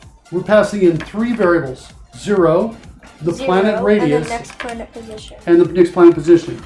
So if we take next planet position and so it's basically going to be 0, the planet radius, this planet.radius UU, and then next planet position. Mm-hmm. Right? That's what's coming in. Let's go back, hit escape to get back. So that's what's coming in for your X, Y, and Z. Oops. Your X is going to be 0. We know that. It's coming Yes. in. But it doesn't matter what it is. So X is coming in there. Comma. And then this one's going to be the radius .uu. And then we're going to add a constant here, right? Yeah, so this is something this is something I feel like I haven't explained very well. Let me switch over to my machine and I want to try explaining something. Is that cool? Okay, wait. Can I just finish this one thing real quick?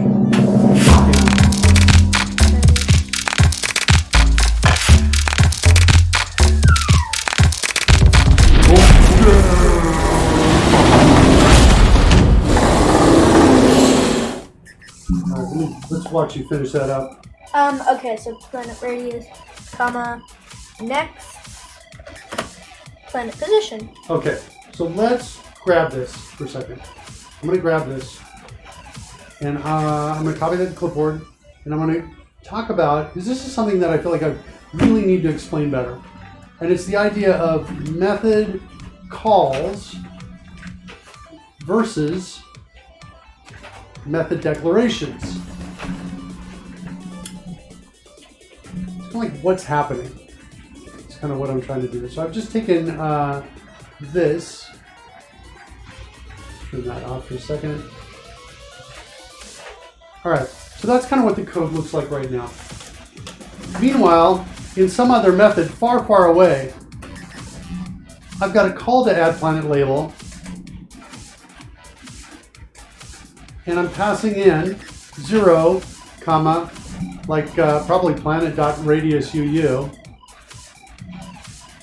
Yeah, and then a next planet position. And then I'm passing in next planet position, which is just right up here. Okay. Okay, so I've got a call from somewhere else. Let's reduce this in size. Let's do one more thing. Take this whole thing, go to the spell checker. Then turn it off. And that's maybe not what I want to do. Spell set proofing language is what I want. And we're going to do not spell check it, so I didn't want to do it. Oops, I want to do it for the whole thing.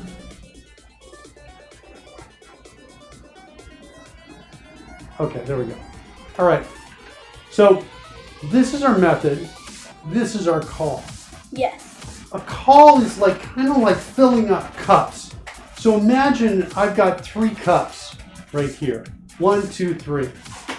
Let's actually, I'm going to draw a picture of a cup here, I think is what I'm going to do, because I kind of want to. Then we have the size of the cup,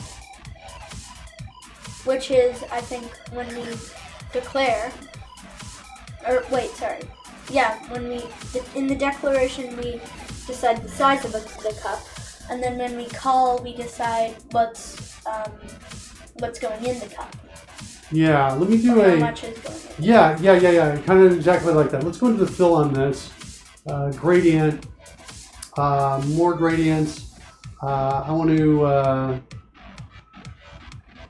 do gradient on here. I want one stop in the middle, a couple on the sides. I want this rotated to 0, rotation to 0, and I want the sides to be darker, like that. So now I've got something that looks like a little bit more like a cup. Yes. And then Okay. So yeah, I guess another way of saying it is when we declare, we're saying also another way is what goes in the cup. So here's what I want to do. How much goes in the cup is when we call. I got a cup here. Another cup. Sorry. I got a cup here and a cup here. These are declared variables. I can access them down inside of here. When I call the method, right, these same 3 cups. In fact, let me do this also. Let's change the color of this a little bit.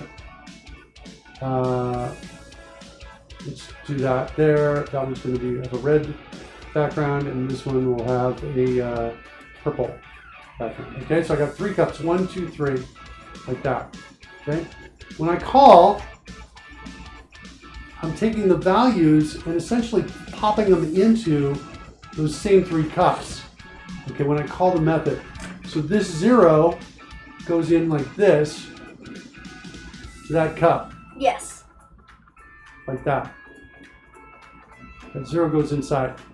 Let's kind of move. Oops, let's move these 2 down as well. About right.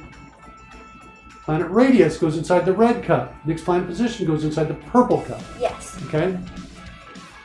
Over here, this cup is named X. This cup is named Y, and this cup is named Z. Got it? Yes. So, they're named X, Y, and Z because I was thinking, well, I named them. I was thinking, I want to put them, I want to add planet label to just deal with X, Y, and Z. I don't want it to have to reach out and try to find something here. I don't care about what's outside. I don't care about next planet position. That may or may not be valid at the time I call it. Mm-hmm. I want it only to use X, Y, and Z. Does that make sense? Yes. And so here, I haven't labeled these here, but these essentially correspond to the exact same thing. That goes into the X. This goes into the Y, the variable called Y. This goes into the variable called Z. It's a little bit like saying Z. Here, let's come up with a new thing. Like this third parameter is a little like saying Z is going to be equal to next planet position. Yes.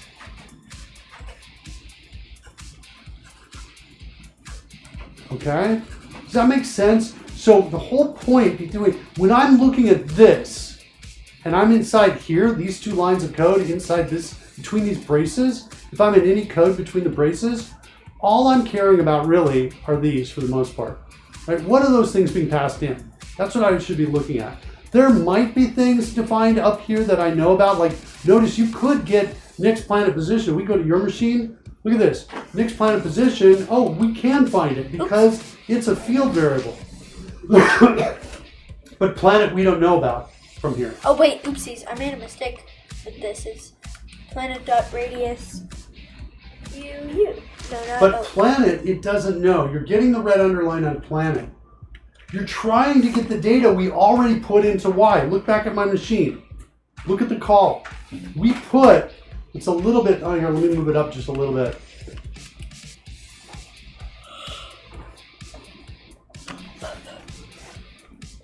Grab all those, move them up. You can see them a little bit. Let's move them up a little bit more. Is that what they See, Campbell, you're trying to get to this, but it was a local variable where in the other method that we called it from. We can't see it from here. It was a local in another method. But you know what? We put it into Y. It's the second parameter. Y is the second parameter. So now Y is going to be equal to this, right? Just like this is kind of like that. This, by having the second parameter, is like this. Y is equal to planet.radius UU. Does that make sense? Uh-huh. So ask me any questions on that if you have any. I don't. What? I do not. Okay, so let's go back and look at Wait, planet's still wrong. why is planet wrong? I tried changing it to the class name, and then I also tried changing. We can't see it. It's a local from another method. Look. Come over to planet label. Planet's not wrong here. Why isn't it wrong? Because it's actually a parameter. It's local to the method, meaning I can see it, but I won't be able to see it from add planet label. Doesn't matter because I'm passing it in as a parameter, meaning I'm filling the cup labeled Y with this value, which means when we are inside here, from that call, Y is equal already to the planet radius. It's the Y position of where I want to put the label. Yeah. Well, if Y is equal to this, what do we know about the mathematical principle of substitution? We know that we can just say Y. Yeah. So you won't be able to do that. You'll never be able to see planet from here, but you can come in and say Y, because it's exactly the thing you want. And we shouldn't use next planet position here. We should use Z right here. That's what we should do. And the piece we're missing here is called a new vector, 3.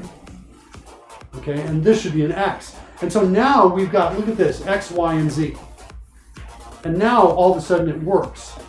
Because, look back at the drawing, right? Look back at this, right? We've got these cups, these variables that are holding values, and we're passing in whatever. It doesn't matter. I could say radius, I could say instead of radius, I could say diameter, UU, divided by 2. I can put an expression here. Because of the substitution. And what's going to happen? That is now going to be equal to Y as it comes in. So this would be diameter divided by 2, right? Like that. Diameter UU divided by 2.0F. Okay?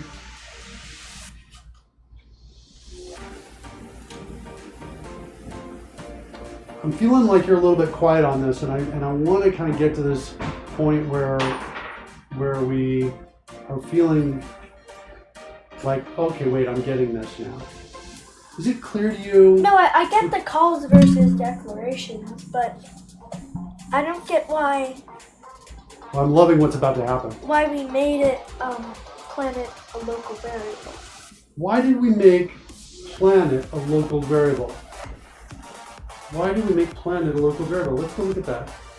Because you're like thinking, oh, I just want to use planet globally. And I feel like we would still be able to use it from model planet.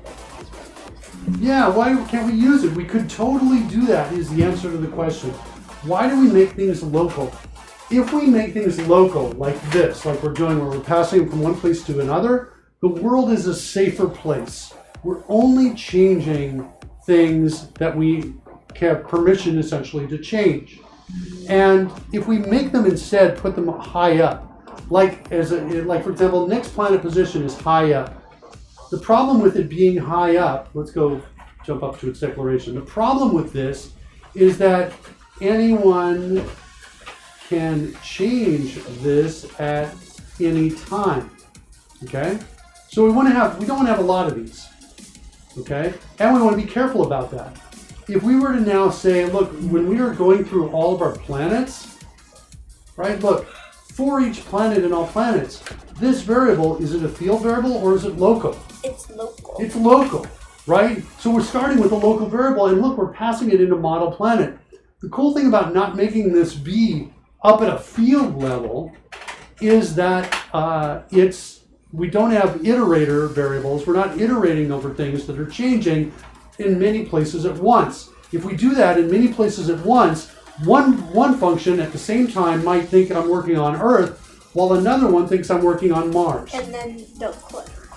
So we pass, instead of having global variables all over the place, which can make code create really hard to find bugs, instead of doing that, we pass parameters.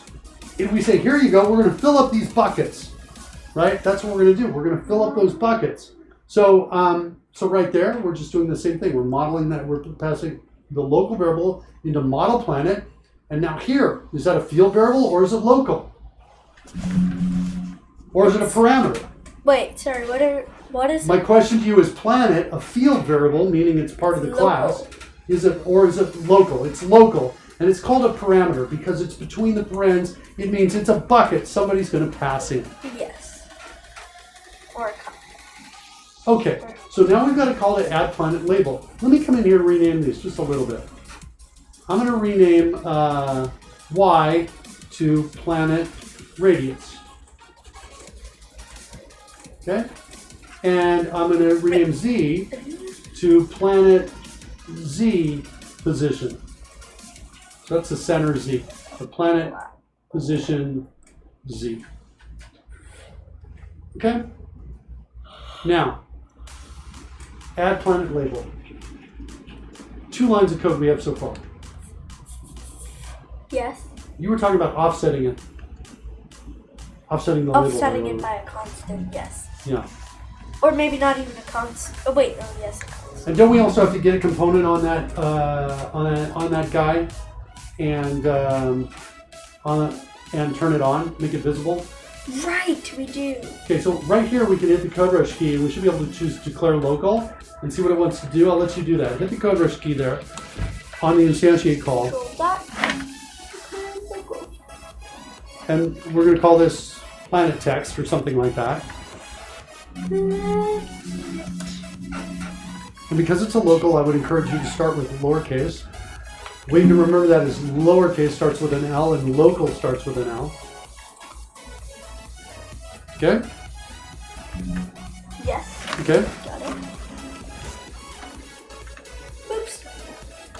Should undo. Undo is the fastest way to undo that. I'm going to copy that to the clipboard if you don't have it on the clipboard yet, because we're going to want to call get component on it and turn something on that you turned off. Yes, so it's get component dot. It's mesh renderer, right? Well, you've got a problem with get component. Why isn't get component working? I do not know. Get component is a method of game object. So you need an instance of a game object to call it on first. When? It's on the clipboard. I think you can paste it. Oh, right.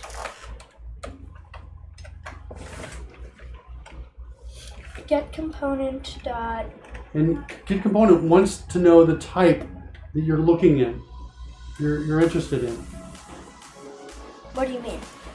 There's angle brackets right here. It's called a generic method, which means you can pass in the type that you're looking for. Mesh render. What's the type? Okay, so you specify the type. And because it's a method, there you go. You're going to need parens for the method call.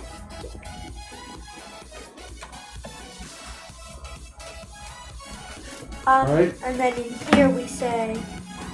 I don't think you say anything yet. I think it's just a semicolon, and then hit the coder's key to declare a variable to hold the result of that call. Because get component returns the component. Okay, call this mesh renderer or whatever you want to call it. Coder's is suggesting mesh renderer. You can select one of those two. Okay, copy it to the clipboard. Get out down to the next line. You can hit end and then enter to get out quickly. And then here we change it. Mesh renderer dot. Look for enabled. Oh, look, there's enabled right there. I bet that's it.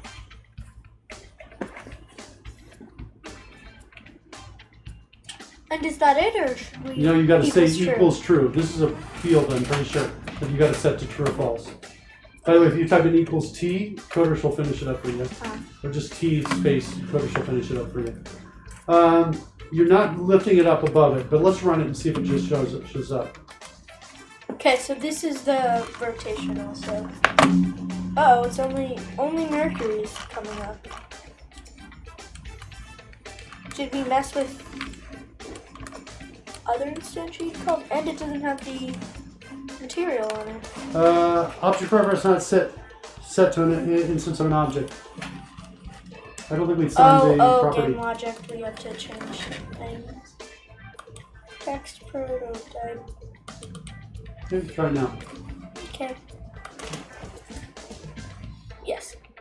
Uh-oh. I do not think that it's working.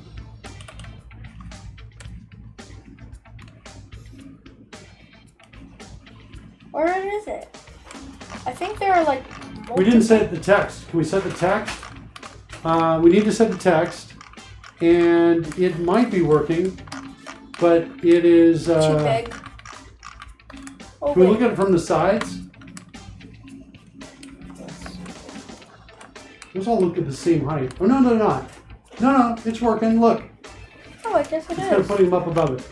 I think they're probably way too big, Way too big. and we need to change the text. So can we change the text, Yes. fix that two things? Those two things? Yeah, wait, can I think I can just easily make it smaller here. Okay. With character size. I'm just gonna make that Okay. there. You have your mesh render turned off, so we don't have a good example of it, but you've also got that scale up above there, that 555. You might want to change that to 111. And go back and change character size. Adjust character size so you can see it. Turn on your mesh render so you can see it. Right. Oh yeah. Yeah, a little bit more, maybe a 2 here. There, that feels better. Okay. Okay. And then we have to set the text. Oh, hold on. Wait, there's something else going on. I just realized. Is that true? No, position will be changed. I think we're good. I think we're actually good. I'm sorry. Okay.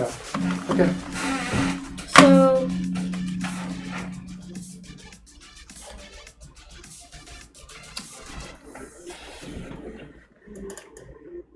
get I think we should Don't forget, you need an instance of an object to make the call get component. You need an instance. I think what we should do is get the component text mesh, which controls what we write. I think you're absolutely right. And then Let's do it. yeah. So Okay. it's very similar to line 103. No. I would encourage you to duplicate line 103 because it's so similar to it. Okay.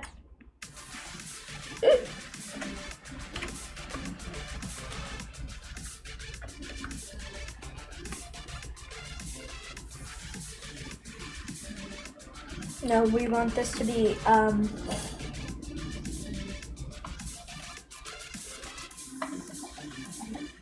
text mesh, right? Oops. Nope. Control Z. Remember Alt Shift Left Arrow. Okay. Text mesh. Okay. And again, because it's a local variable, and the local starts with L, make it lowercase. Just a way to remember that. Okay, copy text mesh to the clipboard. I already did. Okay, good. And now, no, not there. That's the type. So type is in green, and in blue is your variable. So you can't rename, you can't lowercase the type, but you can always lowercase the variable. Okay. And what's the code look like? The code looks like it's pretty similar. No, it's not similar to this, but text mesh dot no, not get component thing, wait. Yeah. Dot text. Okay. Yep. Good. Is equal to Is equal to what? well, it's a string. Oh wait, no, it's not a string. We can just say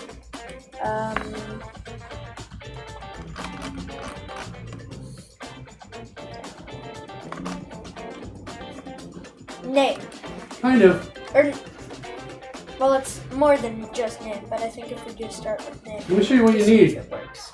You're missing another, you need something else like this. You're missing a bucket or a little cup called name.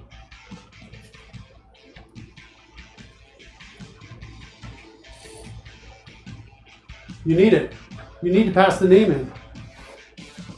You need an additional parameter because it doesn't know what's out there. You need one of these cups, Campbell. Okay. All right. Let me show you how you get one of those cups. Go to you're called to add planet label. So the caret's in add planet label right now. Just hit the tab key.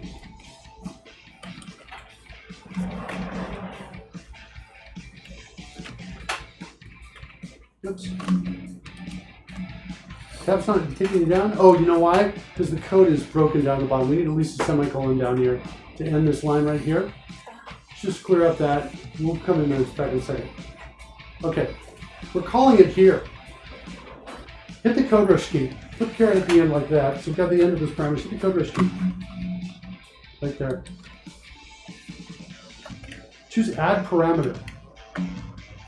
Now pass in the data you want. We have the local planet variable here. No, that's the type. We want the data. You've got the local planet right here. Close, but we need the instance to get to the name. It's like saying, I want a chocolate chip, and I'm like, okay, you have a chocolate chip, but you haven't shown me a cookie yet. How am I going to give you a chocolate chip out of that cookie? You needed to give me the cookie and say, I want the chocolate chip. Does that make sense? Getting closer. It's a local variable, though, not a class. So it's a local variable, which means you can start with a lowercase. There you go. There you go. And now hit enter. And CodeRush will build the cup for you. It's down at the bottom. Scroll it up so you can see it. It's calling it name. Just hit enter on it. You're good with that. You like it being named. Okay? Now, go to line 106.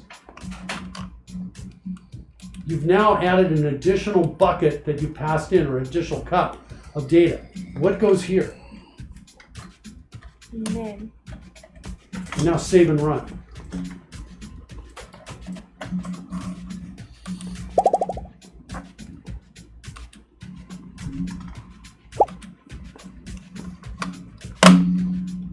All right, let's go in. I think it's working. It's way up high and big. Wait, no. Oh, because our sun one was so big. They're what? The sun, it's still giant. It's still giant is the problem. But it's essentially correct. I think we need to make it even smaller. Make our text prototype even smaller.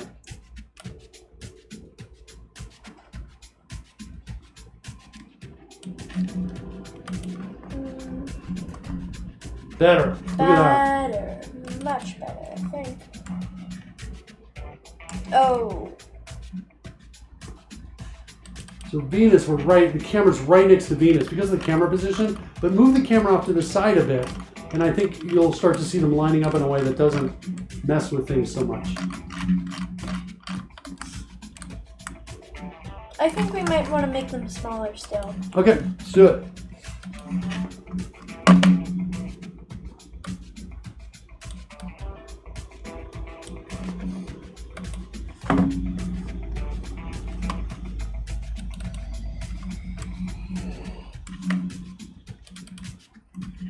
Here's the thing. We can see the text through the planets. Which sucks. Yeah, that's a little weird to me because it's 3D text. I would think an object in front of it would stop you from being able to see it. Nope.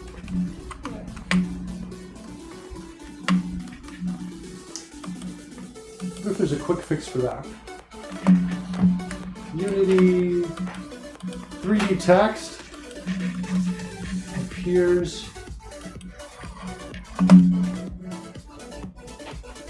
behind objects.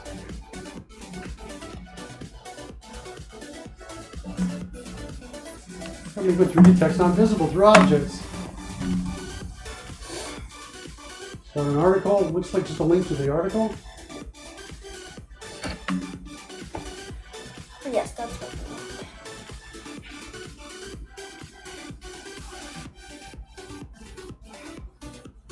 It's a 3D shader.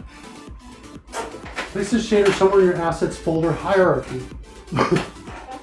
Then replace the font material on the mesh render of the 3D text with a different material that uses this shader.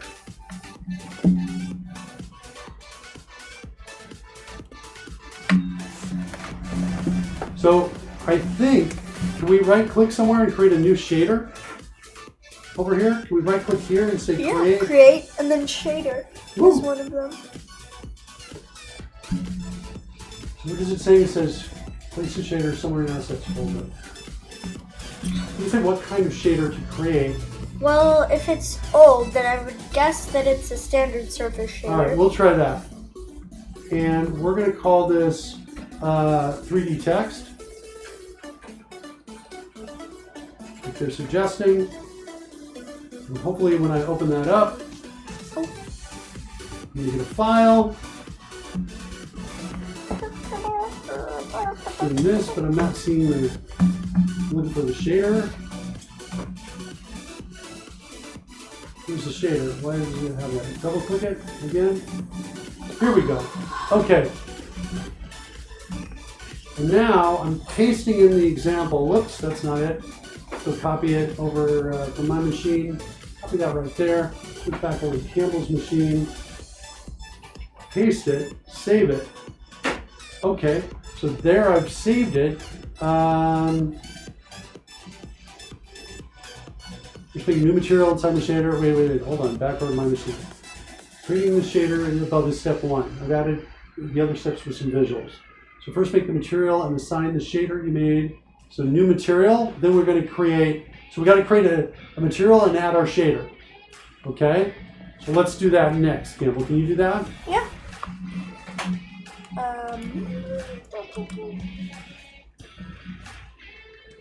New material. This And the one shader's up there at the top. We call this 3D text. 3D text material, maybe? 3D text match? Yeah.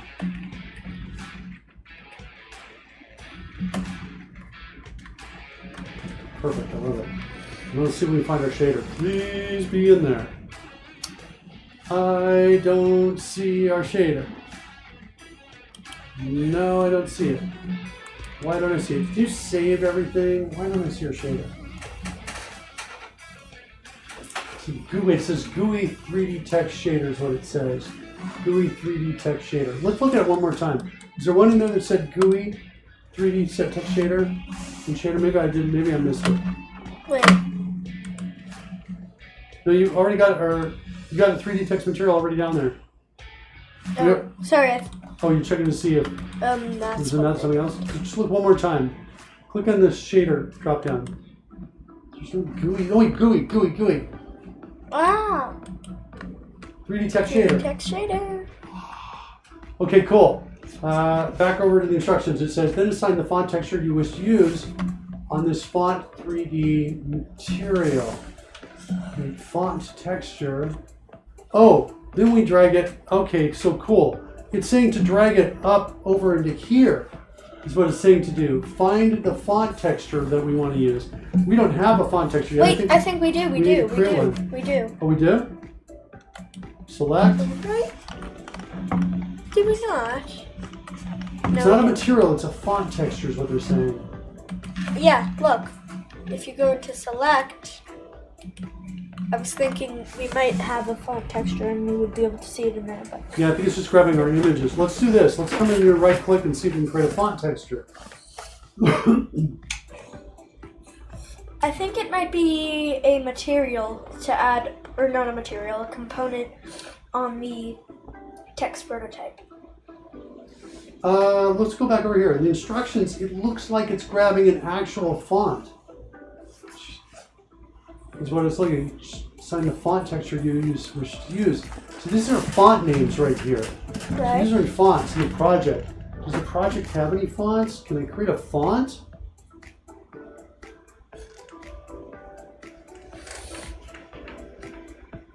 There's a font asset.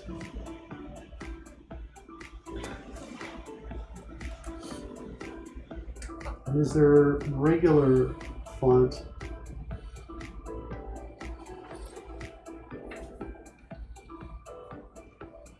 I'm leaning towards TextMesh Pro font asset. Is kind of what I'm looking for. Yeah, and I have one other option too, which is Unity Create Font.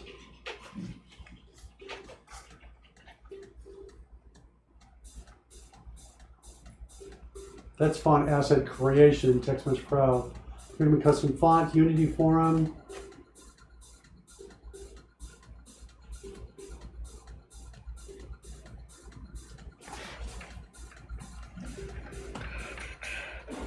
You need to find a tool that'll make fonts for you. What? All right, let's grab some. Wait. It's a texture 2D. Again, this screenshot right here. Let's just try creating a texture, a 2D texture. That's why it's allowing me to do anything. So I think we just come in here and say create. Is there a texture in here? There's a render texture. Well, I guess maybe it's just, you're right, material. Let's just go with material. And let's do it this way. Well, let's give it a name. We're going to call it our font label material or something like that. Can you do that, Campbell?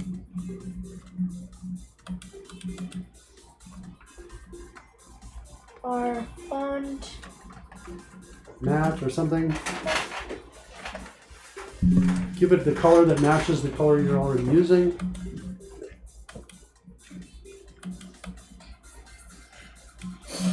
Okay. Okay, cool. So now let's drag that onto our font. Just a bit so that it's okay. No, wait. No, you have to select the 3D text, I think. Yeah. Now drag the font material up there in the upper right corner. No? Try selecting it. You hit the select button in there. And do we see the font material in there? No. What? Can I try that? Yeah. Okay. So that, this, no texture.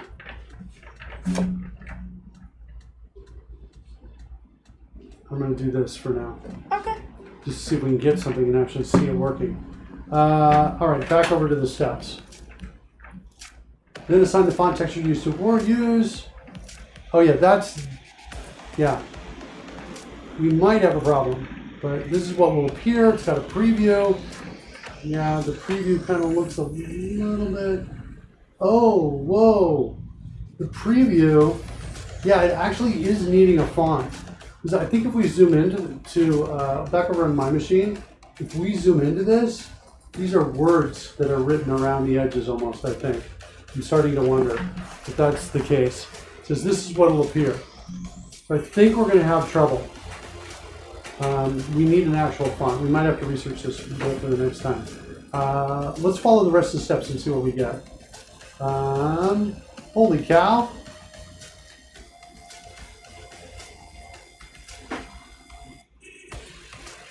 Choose your 3D text. Oh yeah. This is tricky to do. All right, I'm not going to do this yet. I like the instructions, but we're stuck here. I think we're going to end the show. Yeah. Is what I'm feeling. I thought we were going to be able to get through this, but now I'm like, yeah, let's hold off on that. We can research this between now and then. I don't know. I thought it was a good show, though, Campbell. I thought you did a good job. I think we covered, one of the things I really like that we did is we covered this idea of parameters a little more, right? And you were asking the question, well, why do we have to have everything be local? Right? Why do we have parameters? Why don't we just have it be something out on top that everybody can change anytime they want? And that's because mistakes can be made. What? And that's kind of because mistakes can easily be made. Yeah, it leads to bugs that are incredibly hard to find. It really does. And so you want to avoid that. And also we learned that if I pass in this for my second parameter, when it's here, I just access it not with planet radius, I just access it with y, or whatever that is. And I access this with z, and this one with x. All right, let's go find someone out there to raid. And anyway, thanks, Campbell. I appreciate you helping me out today. I thought you did a great job switching back between the two screens. Yeah, but I realized last time there were quite a few times where we forgot to switch, so I tried to pay attention. Well, you did a good job, man. Trying to pay attention. That's all I try to do all day long. All right, let's close this thing down. Shut this down. Get the raid going. We'll see you guys later. Yeah, next week I believe on Friday. Yep, Friday. All right, talk to you later. Bye. Bye.